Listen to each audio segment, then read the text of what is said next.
All right, welcome back, guys. I didn't go anywhere, but I found D1. What's going on, brother? It's a pleasure to see you, Pierce. Glad to be here, man. We're about to see FOW and MJG versus Nietono and Rain, hailing from Japan. Definitely a very interesting match. Now, I, for one, have been a big FOW fan for a long time, all right? And he went on a little hiatus. It was a while ago. He's been back for a while now. But he went on a little hiatus, and I certainly missed him. It's definitely really good to see him and MJG. I mean, we've definitely had a theme of static partners throughout the course of this wave. And FOW and MJG are another set of doubles legends who have been teaming together since the early Brawl days and have done miraculous and big things with tons of accomplishments in the doubles scenario. So it's obviously going to be a pleasure to watch them go up against the Japanese duo. Yes, you are right about that, Pierce. I do remember at Apex 2015 when FOW and MJG paired up together. They actually got second place, if I'm not mistaken, actually qualifying to go to Japan, you know, to play even further against the other Japanese players and teams, along with Mewtwo King and Zero, who got first in teams at that event. So yeah, it's really good to see them again. You know, almost a year, just about. Just about a year, yeah. Well, that, and they're still together. I think Monday's MLK Day, right? And Apex is always on MLK weekend. Well, the first Apex, I believe, was on the last weekend. It was January 29th through February 1st. Oh, yeah, it led into February. You're right. January 30th, so almost just quite. But, I mean, so that being said, that they were able to take the trip. Was that the Sunrise tournament? I believe it was Chokaigi 2015 in April. Yeah. So, you know, these players may not be unfamiliar with each other, and we're off to a great start. FOW instantly applying some pressure there with the forward air, anticipating that Rain would read it. FOW reading into his platform drop, and instead decided to go for immediate pressure. And now FOW doing a really good job at punishing the Cloud. Now, one thing I want to see with this team of FOW and MJG is how I think by now they probably adapted to the nerf that was applied to when it comes to teams. You know, just making sure they heal mess, of course. That shouldn't mess up their game plan in the least. One thing that's going to be really interesting is seeing how these Clouds are going to be able to face off against FOW and MJG when they don't really have as much room to run away and charge limit. But if they keep attacking their opponents and taking damage, that's going to allow them to get that charge, of course. However, this strategy looks very interesting because Cloud is such a really good zoning character. He's got a lot of ground speed, ground mobility, and even airspeed and air mobility, and of course a lot of reach with the sword. So on a stage like Battlefield, where you have both players solidly on the ground, it's really hard to actually get back the stage control. But somehow, FOW and MJG have worked it out with some nice weaving. Unfortunately for MJG right there, it's going to be at the cost of his stock. Now, one thing I really like about the way the Japanese play Cloud is that it seems like they just sit on their limit when they have it. A lot of players I see from America, whenever they get the opportunity for a side B, they'll go for it. Right. And right now, as you can see, Nietono is just sitting on that up B, giving him an opportunity to come back unless, you know, in case he loses his double jump as he's knocked off. Exactly, especially with the threat of team combos knocking you off stage in doubles. Big edge guards can mean big things, and early kills are very impactful because 6 stocks, you know, being reduced to a lower quantity is going to be very meaningful when it comes to it. But right there, Rain picking up a huge whirlwind attack, going to be able to eliminate that second stock off of MJG right there. So green team down by quite a significant amount. And what's really interesting is right there, that back throw giving the green team that opportunity to come back. But right there, a sick up air from, if I'm not mistaken, that might be Komori. Oh, that's Nietono. No, that's Nietono, yeah. I was looking for the tag for the longest time there. No, yeah, it's Nietono and Rain. Rocking the dual Clouds. Oh, look at all that pressure being exerted by the green team right there. Nietono taking a lot of damage. Manages to grab MJG and get him off of his back. Passes him right back to Rain. MJG in a tight spot right there, getting swung out by all these Clouds, going through some bad weather like my flight here into San Jose. Oh, nice pickup right there. And MJG almost got a follow-up, but nice FOW getting the up air off the top. And look at the stocks, actually still close. A lot of damage on Nietono. Good aggressive rush there by Nietono, but it comes to a close as he runs into the wall of MJG. That tree going to be blocking the Cloud. And it looks like MJG right there was doing a really good job of almost cornering Nietono. Nietono still getting picked out. It looks like FOW gets the back throw, and there's the stock. All right, so now we see Green Team in somewhat of an interesting lead there. Although they are up by the stock, the percents are not in the favor of Green Team, so it's definitely anyone's game. MJG trying to put on some pressure onto Rain, but Nietono answering back, and now Rain answering back. So both Japanese players covering their partners back and able to take that stock off of MJG. MJG already at 98%. FOW now just respawning with his fresh stock. Needs to figure out a way to deal with these Clouds. Manages to get himself down onto the ground. A reversal, lands a forward air on both Clouds, and now MJG looking to apply pressure, take him out. Big team combo coming out here, and now Clouds are in trouble, but we see a whirlwind. That's going to be the end of MJG's villagers. Yeah, man, sick finishing touch follow-up right there, and now FOW with 21%. He could actually still make it happen here. Back throw is not a joke. And he's looking for it right there. Here's a neutral air coming out, but everybody was ready. The limits are now getting charged up. You're going to have 2 limit-full Clouds. What do you do against this? You can't even block it, because if you block one, then you have to block the second one, and your shield is broken and you're dead. Yeah, it's going to be ridiculous stuff, knowing how when you go for the side B, oh, there's the finishing touch and stock gone. Now, one thing I was going to touch on is how the side B has such low cooldown. After you do it, you see a lot of players just go for a quick move afterwards to keep the pressure up. That could probably lead to a potential broken shield on FOW. FOW losing that stock there. Man, and game 1 going to a Nietono and Rain. And so Nietono and Rain have just... Nietono and Rain have actually just showed us something very interesting about this double Cloud team, which is you cannot give them a 2v1 situation.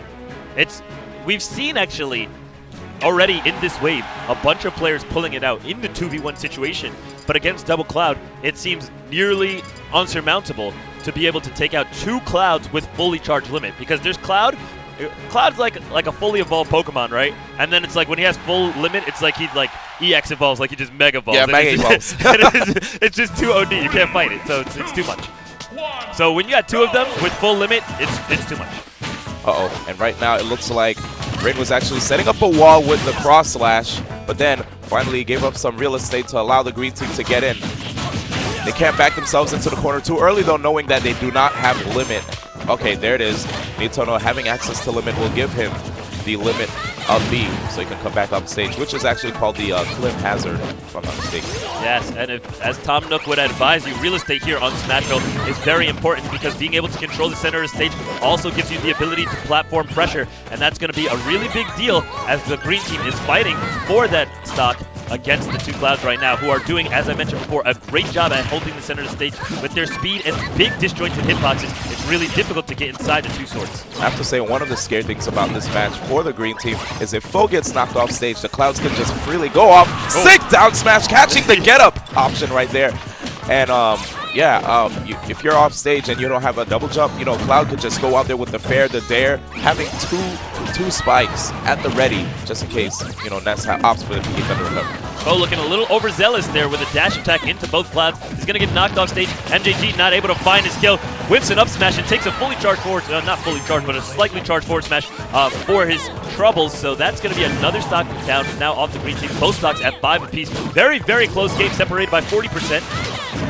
Oh my god, PK Thunder 2, double hitting right there. Gonna be a stock off Nietono. Cloud coming through, and a second PK Thunder 2. Again, applying massive shield pressure. Now we've got aerial team combos. Nietono's in trouble, getting juggled out.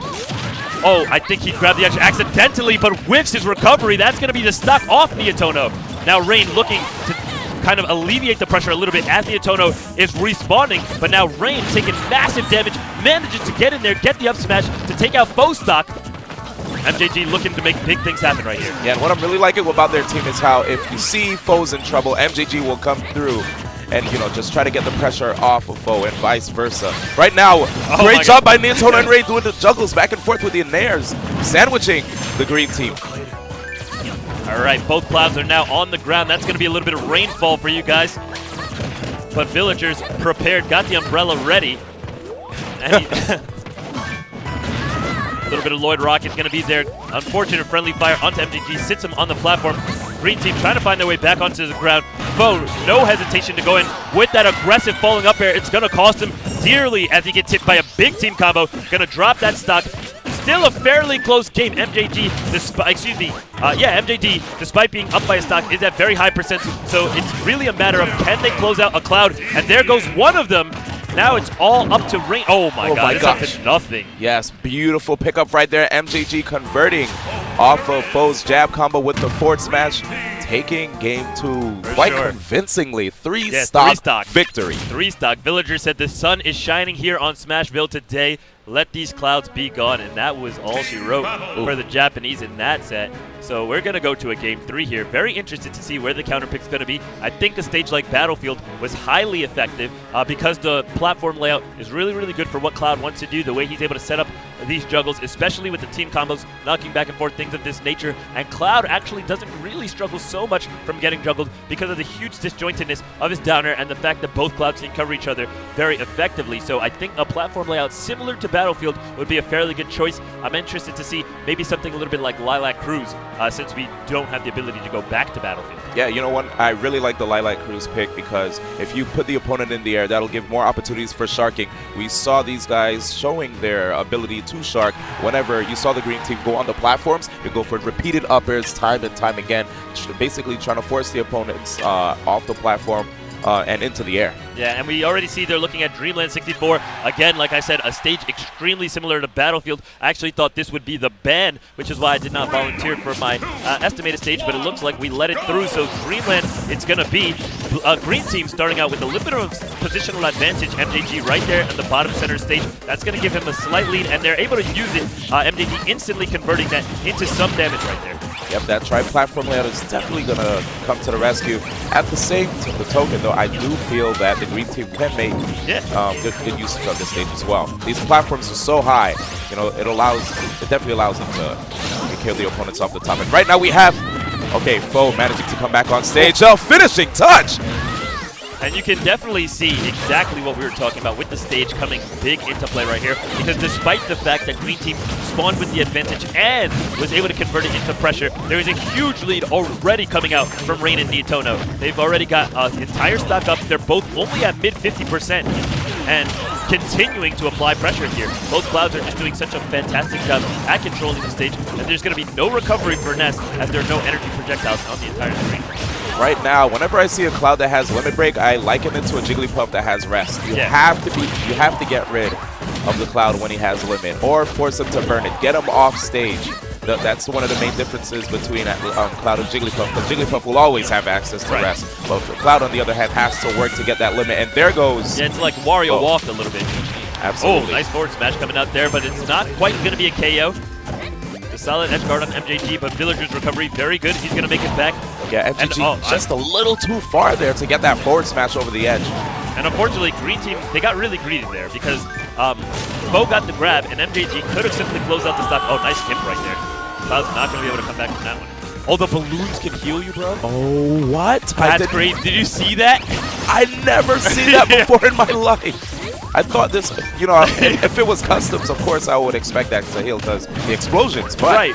But, wow. That's that knowledge right there. Yeah, that's the lab. You learn something new every day here, bro. man. Every day. Retake those. So we do see a little bit of healing coming out, but back to the match. We got the Clouds cleaning up shop right here. Oh my god, nice cross-up landing there. Solid. I mean, I really think that what he did right there, that air dodge into the up air, although it was a very bread and butter, simple defensive recovery move, I think had he not done exactly that, it would have been the game over. But that could be game over right there. Oh, great DI. Sick DI, yes. DI. FOW managing to stay alive. Rain looking to apply some big pressure here, but he's going to roll right into damage when he had all the space in the world he needed to zone. Fortunately, Nietono is going to back him up and protect him from that mistake. Oh, the forward smash covering the back of MJG as he's applying the pressure to Rain. Now, if only FOW and MJG can manage to get an opportunity to, you know, get some breathing room, they can refresh FOW's percentage and, you know, bring him down as much as possible, close to 50%, maybe even 0. That might be a bit ambitious, but yeah, these guys are doing well right now. 3 stocks each. Nietono's got his limit fully charged up. Needs to find an opportunity to use it. We've seen he loves to go for that spin. Oh my gosh. Ness is not going to recover from this. And I don't know why MJG went down there. It was not worth it at all. It was just over for Ness. They should have held the stock, held the positioning. Now we've got, as we said before, 2 Clouds with the freedom to charge their limit, and we've seen the finishing blow coming out huge. We do get an up air, so Fo's going to be able to handle that one, but again, he just got all the time in the world to charge his limit. It's going to be a huge overcommitment for Fo to even jump up to this top platform. Even if he's able to land something as insignificant as a single up air or a single fair, he's going to expose himself to a situation where he can get juggled, and we see exactly what Rain and Cloud are going to be able to do about that. Back throw into the Rain Cloud combo. Yep, I was just about to mention he cannot get grabbed in this scenario because we've already seen the throws into the finishing touch, and right there was a perfect example of it, taking the set 2-1, Rain and Nietono over FOW and MJG. So next up, guys, we're actually going to have the Buzz and Hyuga versus who? Mars and oh my God, Pogwest. Thank you. Pogwest, yeah. Thank you. They actually upset Nairo and Zero. Yeah, okay, exactly. We're on the same page here. Yeah, if you guys weren't watching from the top, okay, Mars and Pugwest, Team Yahtzee, already in the very first match of the day, upset Zero and Nairo, knocked them into the losers. So they've now advanced to fight DeBuzz and Hyuga. And we already saw DeBuzz and Hyuga overcoming ESAM and MVD in a very, very solid fashion. A matter of fact, I would say Hyuga was on another level of play from all the other players on the stream. And remember,